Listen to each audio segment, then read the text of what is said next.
السلام عليكم ورحمة الله وبركاته. وأحمد عبد الله علي Executive Director for Somali Health Board. waxaan ugu horinta ugu mahadcelinayaa ammaan Soomaalida ka soo qayb qaadatay maanta barnaamijka 5th annual sanadkii sanaad oo aan qabanay annual health fair. barnaamijkan oo ku saabsan baaritaanka caafimaadka iyo resourceska loogu talagalay dadka Soomaaliyeed oo ku dhow oo degan magaalada Siyaara nawaxigeeda. mahad kadib aad iyo aad baan horta ugu faraxsanahay dad fara badan ayaa yimid waa sanadkii sanaad aan qabano barnaamijkan tan ugu muhiimsan oo aan sanad walbana aan ku soo celiyo waxa ka mid ah dhalinyarada Soomaaliyeed ama waxgaradka Soomaaliyeed dhinaca habka caafimaadka sanad walba ka qayb qaata waqtigooda galiya si walbana uga qayb qaata barnaamijkan ay ugu mahadcelinayaa sanadkii la soo dhaafay kan iyo wixii ka horeeyaba waxaan u maleynayaa nambarada inay soo badanayo waxaan ugu run ahaantii u mahadcelinayaa dhammaantood dhalinyaradaas ka qayb qaatay sidoo kale shacabkeena dadka Soomaaliyeed maanta ka qayb qaatay barnaamijyada fara badan cilmi baarista laga qayb qaatay insurance enrollment waxaa yimid maanta 36 system ama health providers oo ka installado waaweyn aad taqaaniin Harborview Swedish Children's Hospital AIDS Healthcare Foundation ay ka mid yihiin iyo insurance walba aad taqaanid oo ka shaqeeya State of Washington run ahaantii badanaa dadka markay yimaadaan halkan waxay la dhacaan barnaamijyada ay la kulmaan waxaana ka mid ah tan ugu muhiimsan oo arko waxa annagii baa abaabulnay annagii oo Soomaaliya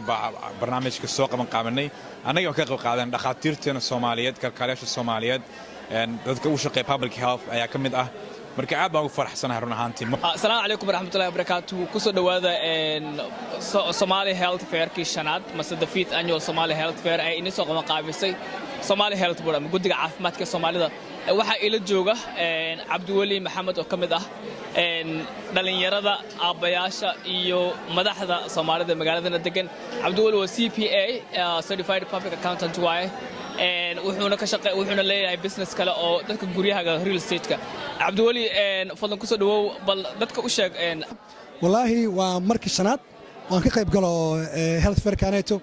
aad iyo aad baan ugu bogay waxaan arkay halkaaneeto hooyooyin aabooyin laga baarayo cudurka sokorta cholesterolka cagaarshowga waxa loo yaqaan ama hepatitis-ka waana caafimaad bilaasha dadka badankood ma helaan aad iyo aad baan ugu mahadcelinayaa hay'adda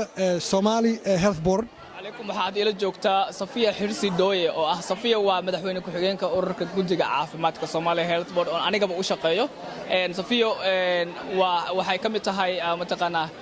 wax badan iiga soo horeysay ururkan oo madaxweyne ku xigeenka marka Safiya nooga sheegaysa barnaamijka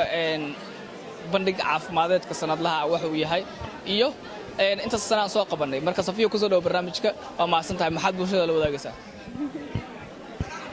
السلام عليكم ورحمة الله وبركاته ومهتنتها شدني برنامج كان وسند لها وحن سوّني وسند كشراد مركز شن سنة أيام سوّني health fair كا أما دريال كعافية أسوأ بندقنا بالشدة يدا وحلاقو تلاقي وعرفنا إن عندك لو داقنا مهمة إلا إذا خوف كنا عافية كيس كور قبا أما أسبعرو مركز أنا كو dad kala duwan oo Soomaali dhaqaatiir kalkaalisooyin caafimaad bixiyaal iyo volunteers badan siiba ardayda jaamacadaha iyo high schoolka kamid yihiin ayaan waxaan jeclaanay dadkeena inaan soo gaarsiino wixii aan la wadaagi karno si ay u fahmaan muhiimadda ay leedahay qofka inuu caafimaadkiisa mar walba baaro iyo inuu ka faa'iideysto adeegyada ama serviceska oo maanta loo soo bandhigay sidaad nagu ogtihiina 200 iyo xoogaa dad ah ayaa sanad walba ka soo qayb qaato barnaamijka iyaga ay u badan yihiin caafimaad bulshada oo kala duwan ama caafimaad bixiyaal ha ahaadaan ama hooyooyinka iyo aabooyinka iyo dhalinyarta oo iskuullada dhigato sida jaamacadaha sida hore u iirokale ka soo qayb qaato marka muhiimadda waxaa waaye qof walba inuu isbaaro uu ka warqabo caafimaadkiisa meeshuu maraayo iyo dadka weliba oo awoodin inay caymis oo caafimaad ay la tagaan helaan ama ay haystaan ayaa waxaa loogu talagalay barnaamijyadan oo bilaashka inay ka qayb qaataan si fiican isku baaraan Dr. Cabdi Fataax ku soo dhawo barnaamijkanaga Dr. Cabdi Fataax wuxuu ka mid yahay dhalinyarada hadda dhow jaamacadda dhameeyo oo takhaatiirta Soomaalida u soo baxay magaaladanada maanta wuu ka soo qayb galay si uu noo caawiyo annaka iyo dadkiisa ummadiisa Soomaaliyeed Dr. Cabdi Fataax ku soo dhawo barnaamijkanaga haddaad bad la wadaagi kartid bulshada Soomaaliyeed sida u aragtay barnaamijkan iyo waxa aad rajaynaysid inaad ku soo kordhiso maadaama takhtar cusub hadda noo soo qalin jabiya tahay waxaad ku soo kordhin doontaa bulshada waa maasan tahay aad iyo aad kaaga mahad celinaa brother dhammaan guddiga Somali Health Board maanta waxay qabtaan shaqo aad iyo aad u weyn iskugu wacay community-ga Soomaaliga loo sameeynayo health free ah ha noqoto blood pressure-ka cholesterol-ka ha noqoto wax kasta ku saabsan caafimaadka dentist-ka ilkaha indhaha soo arintaas arin aad iyo aad ugu farxay waaye waan soo dhaweynayaa arrimaha noocan oo kale ila taagan Farxiyo Maxamed oo ah ka mid ah iyadana madaxda Soomaalida waxay horjooga ka tahay hay'adda la yiraahdo Somali Family Safety Task Force samahan bay horjooga ka tahay Farxiyo bal aan wiraahdo Farxiyo ku soo dhawo barnaamijkanaga maxaa sidoo aragtaa bandhig caafimaadkii shanaad ee ka soo qayb gashay bismillaahir rahmaanir rahiim horta waxaan inta ka salaamiyaa dhammaan Somali weyn waxaan mahad balaarno cilniya Somali Health Board oo isku daba riday health fair kan oo ah sanadkii shanaad sanad walbana inta badan hal sano mooyaan 4 sano dambe sidaan ayaan ugu qayb qaadanayaa dad Soomaali ah caawinaya dadkoodii waxaan u istaagnay Soomaali haddaan nahay inteeni wax fahamsan oo imaatay inay dadkoodii wax u qabtaan intuu qof kale wax noo qaban lahaa waa inaan anaga qabanaa hadda waxa meesha ka shaqeynaya ama dhaqaatiirtii Soomaalida ha ahaato nurse ha ahaado ama nurse assistant ha ahaado dentist social worker mental health counselors all waa wada Soomaali inta kale aan dadka aan la noolahay oo na caawinayo maasha Allah sanadba sanadkii ka sii dambeeyso waa la wada fahmayaa marka waxaan leeyahay guuleysa Somali Health Board السلام عليكم ورحمة الله وبركاته وإذا سلامة دمان بالشدة الصومالية دمان ومد السلامة ولا ليجي قال لك واحد إذين شيء يا عافيمات كي هلتي صومالي هلتي برا إذين كنت لقى شيء وحنا ووحفة إذين كإذين كجرا وحي فائدة نوجد جرا أين وحكة وذا قبصنا إن شاء الله بإذن الله كريم ما أنت صفي عن أيون نوجد داعي صدق ولا شيء سمزم وهرجوجها هيئات أد مهم وقاه وحبرشة عرورته أولي يرادو voice of tomorrow أما عادتك مستقبلك سمزم كوسودو برنامج كنا بل واحد بالشدة لو ذاكته health fair كمان أما بدك عارف ما ذاك كسيدة ورقته إياه سيدة أكلية سيدة أكلة مقاضية هذا وحيا عبارة جوجي ماشانيتون وحن أوجد دد بدن أو كجران دد واوين أما دد يرير أو صومالي أو ماشان كسقيب قاتين أو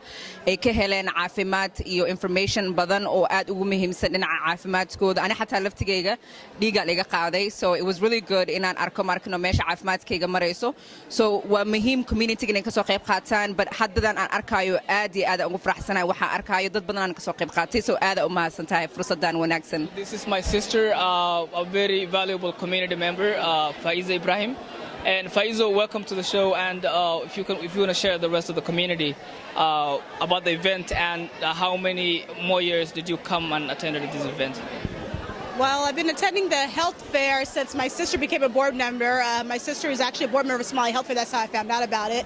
And it's been a great event to come to every year. It's really good to see the community together and really recognize that we have valuable members in our community who are Somali, who are there to advocate and serve our community members. So أنا أول فرحة أنا كسوق قاتو أكيد كنا نذكر الشقينا وعافيمات كنا لقوا وضحت لايو وحب مهم واي أنا أو كوا ده نقول وضح الشقينا so it's very wonderful. I'm glad to be here. كسودو دكتور أنيسة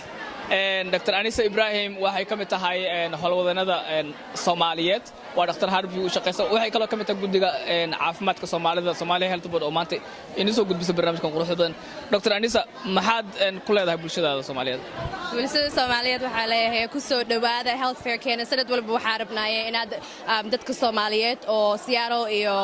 agagaarkeeda degan inay imaadaan oo ka faa'iideystaan health services ka oo baaritaanka caafimaadka oo dad Soomaali luqadooda ku caabinayo aad ugu faraxsanahay maanta dad badan ay imaadeen dad badan ku soo qayb galeen so waxa leeyahay health fair ka imaada insha Allah sanadka dambena waa idin joognaa ka kusoo dhaw barnaamijkeena waxa ila taagan maanta musharax kamid ah musharaxiinta Soomaaliyeed Mr. Ahmed Abdi oo u tartamaya Port Seattle position 3 u tartamaya Ahmed Abdi barnaamijkeena kusoo dhawow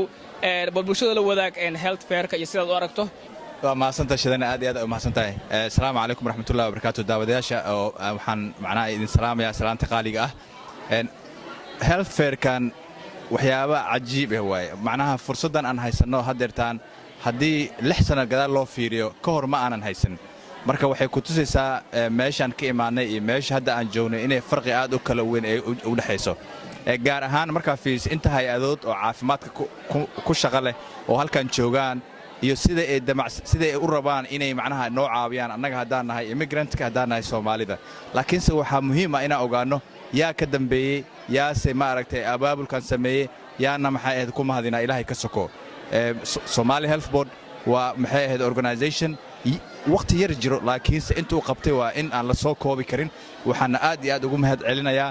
maamulka volunteerka dadka dhammaan shaqada noocan qabtay waxaan u baahanaa shaqada inay sii socoto idinkana Soomaaliya waxaan idin ku baraarujinayaa inaad ka faa'iideystaan meelaha noocan ah inaad imaataan caafimaadka freega ah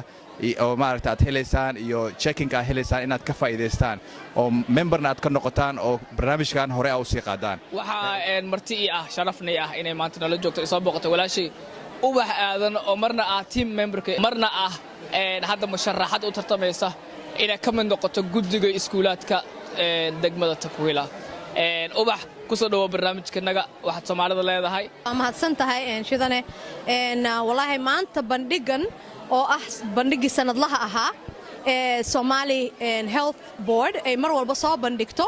waxaan ku faraxsanahay inaan ahay qof ka mid ah xubin ka mid ah Somali Health Board oo mar walba ayadu maaragtay u ololeysa oo mar walba ka hadasha muhiimadda ay leedahay caafimaadka iyo dadka yaga waliba sidii ay caafimaadku muhiim ugu yahay inay caafimaadkooda mar walba ka warqabaan oo aysan noqonin kaliya markaad jiratid inaadan dhakhtar aadin ee aad markii intii aanan waxba kugu dhicin aad si joogto ah isaga warqabtid oo caafimaadkaaga si maaragtay joogto ah sanad walba aad dhakhtarkaaga ula socotid oo ula xiriidid marka de wax laga faa'iideysto Soomaalida degan halkan Siyaarla iyo nawaaxigeeda waxaan leeyahay ka faa'iideysta intii sanadkan aanan iman oo aan maqal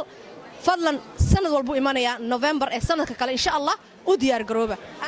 السلام عليكم ورحمة الله وبركاته ومدى السيارة iyo naxwiga degana aad baan mataqaana idin salaameena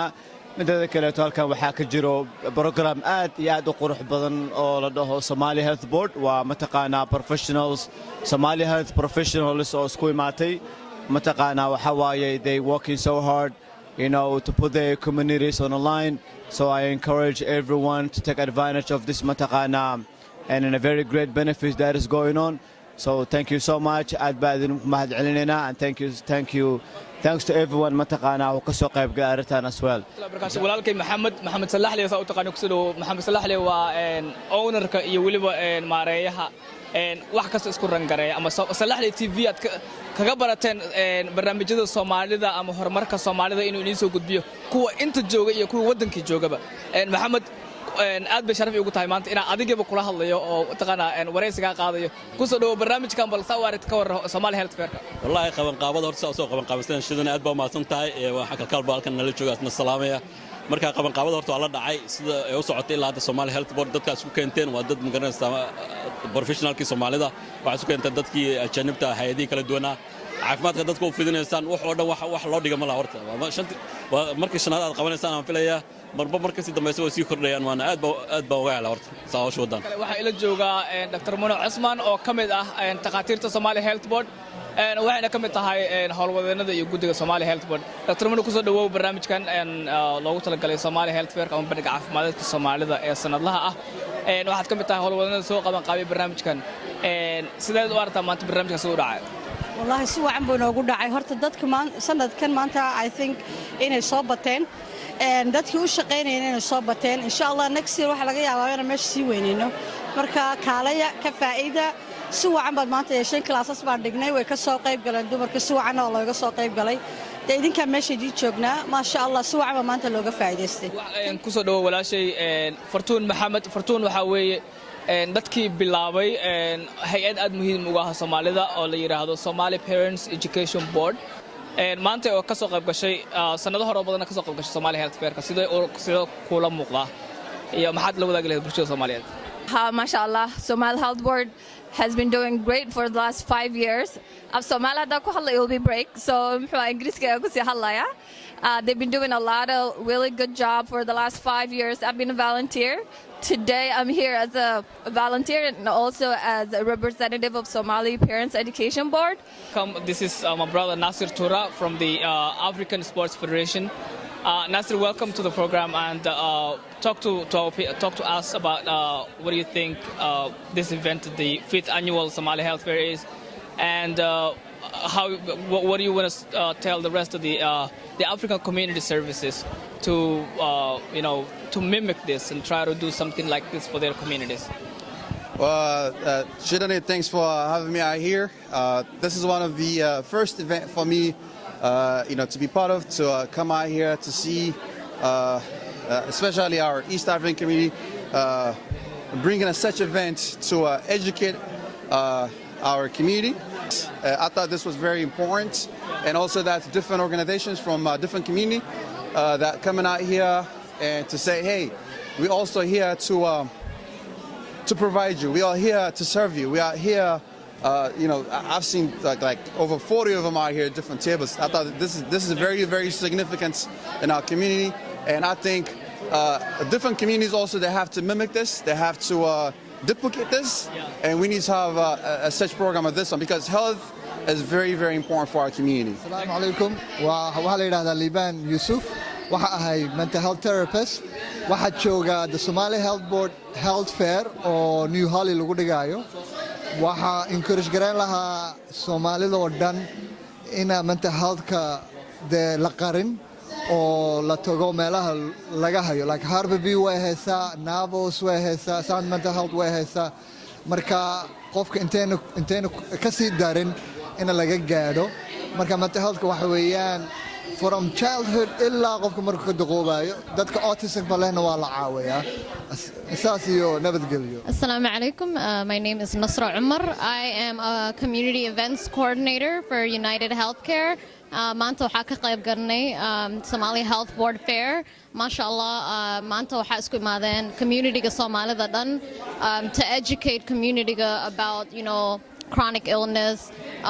managing disease, making sure you get your preventative health checkup. We have a lot of information. Marka soo dhawaada, and I'm glad to be a part of this and educate the community about healthcare. Farah walaalkay Farah Maxamed Farah Bile saaxiibkayga dhalinyaranimada reer dhagaxle isla ku soo dhawo barnaamijka. Farah Bile wuxuu ka mid yahay guddiga Somali Health Board, guddiga caafimaadka ee Soomaalida, guddigooda maamulku ka mid yahay. Farax ku soo dhawow Somali Health Fair-kii 5aad. Maxaad rabtaa inaad bulshada la wadaagtid? Shidane aad baa u mahadsan tahay. Waa ku dhawahay marka koobaad. Marka xigo barnaamijka maanta aad baa looga soo qayb galay. Dad badan maaragtay ka soo qayb qaatay. Waxaa lagu bixiyay adeegyo kala duwan oo ku jiraan sokorta, baaritaankeeda, cagaarshowga, dhiikarka iyo adeegyo fara badan. Marka waa barnaamij dadka aad ay ugu diirsadeen. Waa barnaamij loo baahnaa, waa kii 5aad, waa sanadkii 5aad oo la qabto. Marka waa barnaamij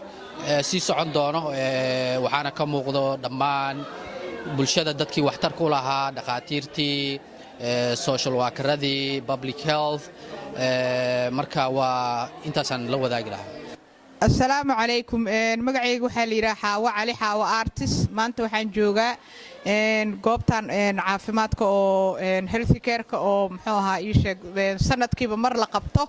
Marka sidaasaan uga soo qayb galay. Hadse ahaatee anigana waxaan keenay alaabtayda oo artistkan keenay, aniga aan bentigareeyey. Sababta waxaa waaye meel walba oon tago dadweynaha Soomaalidan ay iskugu imaanayaan, waxaan jecelahay inaan tago oon tuso in artistka ay bara karaan oo qof walbana isku dayo inuu wax bentigareyn karo.